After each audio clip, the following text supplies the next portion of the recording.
আসসালামু আলাইকুম ফ্রেন্ডস। তো welcome back to my channel. আমি শাবনুর। আমি চলে এলাম আবার একটা ধামাকা রেসিপি ভিডিও নিয়ে। আজকের রেসিপি ভিডিওটা মোস্ট রিকোয়েস্টেড ভিডিও। সবাই কমেন্ট করেছে যে বেঙ্গলি রেসিপি দেখতে চাই। আর আমি মনে করি বাঙালি মানে আমি কেন, সবাই মনে করে বা সবাই জানে যে বাঙালি মানে মাছে ভাতে বাঙালি। তাই জন্য আমি আজকে একটা মাছের রেসিপি নিয়ে চলে এলাম। তো আজকের রেসিপি হতে চলেছে রুই মাছের কালিয়া। রুই মাছের কালিয়াটা আমি এর আগেও রেসিপি পোস্ট করেছি, বাট আজকের রেসিপিটা হতে চলেছে একটু ভিন্ন রকম। তাহলে কিন্তু আপনারা এ থেকে জেড পুরোটা দেখে ফেলুন স্কিপ না করে। ফার্স্টেই মাছগুলোতে লবণ, হলুদ, লঙ্কা গুঁড়ো আর একটু পরিমাণে সরিষার তেল দিয়ে 5 মিনিট ম্যারিনেট করে রেখেছিলাম। তারপরে সেটাকে গরম তেলে ফ্রাই করে নিলাম। তারপরে একটা কড়াইয়ের মধ্যে আমি এখানে পরিমাণ মতো অর্থাৎ বড় চামচের 2 চামচ মতো সরিষার তেল দিয়ে তেলটাকে গরম করে নেব। তারপরে এখানে আমি দিয়ে দিলাম 3খানা মতো পেঁয়াজ। আমি কুচি করে নিয়েছিলাম, তো আমার মাছের পরিমাণ অনুযায়ী, তো আপনারা কিন্তু পরিমাণটা ঠিক রাখবেন। তো পেঁয়াজটা একটু তেলের সাথে মিক্স করে নেবো। তারপরে কিন্তু এখানে দিয়ে দেবো একটা গোটা টমেটো আর 4-5টা মতো কাজু।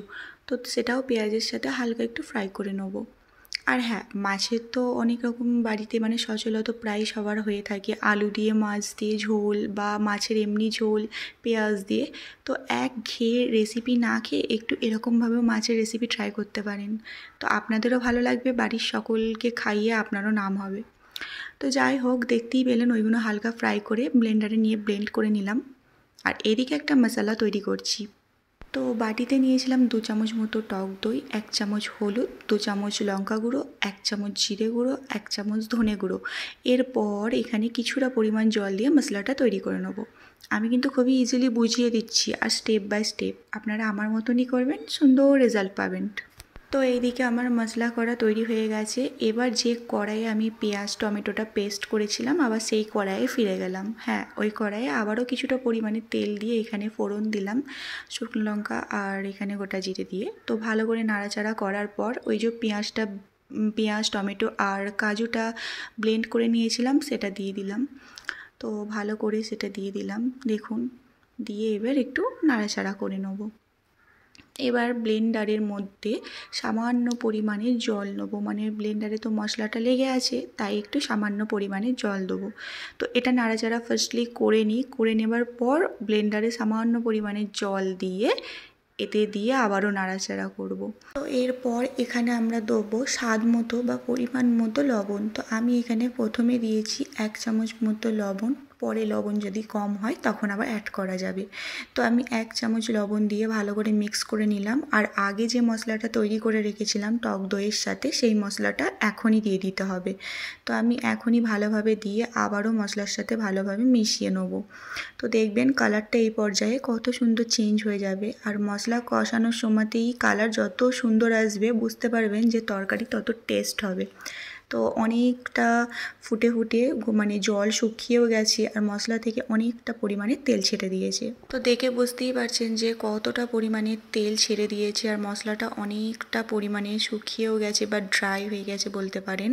তো ঠিক এই পর্যায়ে আমি দিয়ে দিলাম 1 চামচ আদা আর রসুনের পেস্ট। এটাও ভালো করে মিক্স করে নিলাম।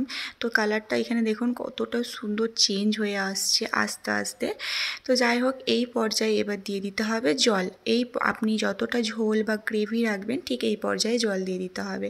তো কালিয়াতে বেশি ঝোল করেও না, একটু ঘন ঘন হয়, তাই আমি এখানে বড় কাপের 1 কাপ মতো জল দিয়েছিলাম, বাস এইটুকুই। এবার এটা ফোটার অপেক্ষায়। তো জল দেওয়ার সাথে সাথেও কালারটা কিন্তু অনেক সুন্দরভাবে চেঞ্জ হয়ে গেল, আপনারা দেখে বুঝতে পারছেন। এরপর এটা ফোটার অপেক্ষায় ছিলাম, যখনই এখানে ফুটে গেল এবার এক এক করে এখানে মাছগুলো দিয়ে দিতে হবে। তো মাছগুলো এবার এখানে আমি এক এক করে দিয়ে দেবো। তো মাছগুলো এখানে দেওয়ার সাথে সাথে দেখবেন এখানে কালারটা কিন্তু আবারও অন্য রকম হয়ে যাবে, দেখছেন তো, সাথে সাথেই কালারটা আবারও চেঞ্জ হয়ে গেল। তো আমি এখানে মাছগুলো দিয়ে দিলাম আর ওপর দিয়ে দিলাম 2খানার মতো লঙ্কা।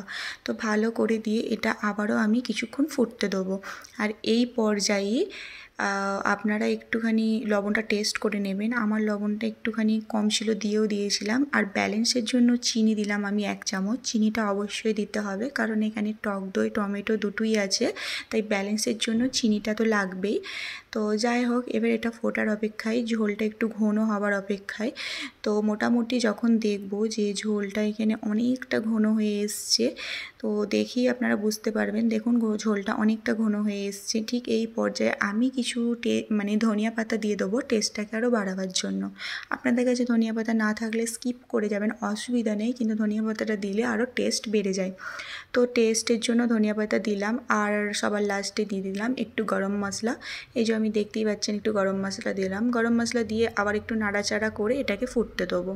তো এটা ফুটে যখন ঝোলটা একটু ঘন হয়ে আসবে তখনই অফ করে দেবো। আর আমি খুব ঘন রাখিনি, কারণ এটা তো ভাতের সাথে সার্ভ করব না, ওই জন্য একটু বাঙালিয়ানার ঝোল তো রেখেছি। তো রেসিপি কীরকম লাগলো জানাবেন। আল্লাহ হাফেজ।